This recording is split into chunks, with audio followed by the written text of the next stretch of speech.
Good morning, students. Welcome back to our online classes. From so many days, our classes are going on. I hope you all must be enjoying it.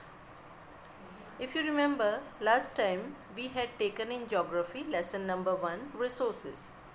Now we will be dealing with the next part of that, lesson number 2, natural resources. In this lesson, 3 parts are there: land, soil and water. In today's lesson, we will be dealing with land. Land. It is the solid layer of earth which is the 30% of the total earth surface. Now land is very necessary for various things like for living, for construction activities, for mining, for providing various raw materials, even you can say for all the plants and animals to survive. Now land use. The way or the method how the land is utilized for different purposes is called as land use or land use pattern. Now, there are two types of factors which decide the land use. They are physical factors and human factors. Physical factors like climate, soil, minerals and forests. Human factors like population density, technology and needs of the people. Now, one more method is there to classify the land, which is on the basis of ownership. Now, according to the ownership, land can be classified into two categories: private land and community land. Private land means which is under a single individual or family. Community land means which is under the whole society, which can be utilized by everyone. Now, next part of the chapter is land degradation.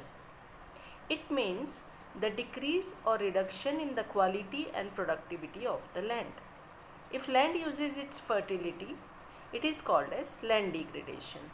There are various causes for it, like natural causes or natural factors, flood, landslides or other natural disasters. Human factors like deforestation, overgrazing, mining, more use of chemicals and pesticides in farming, over irrigation and throwing industrial waste in the open areas. Now, land conservation. How to solve the problem of land degradation? Various methods are there for that. First and the foremost is afforestation or planting more and more trees. Next, controlling overgrazing and mining activities. Less use of chemical fertilizers in farming activities. Instead of that, we should use manures. Next, proper disposal of industrial waste after the treatment. Using proper farming and irrigation methods like drip irrigation, sprinkle irrigation, etc. Controlling urban and agricultural expansion. We know nowadays more and more areas are coming under cities or farming on large scale. So if that is not under control, that can also create land degradation problem. And the last one is planting shelter belt in open spaces, means planting trees wherever open spaces are there. So this was part of land according to this chapter.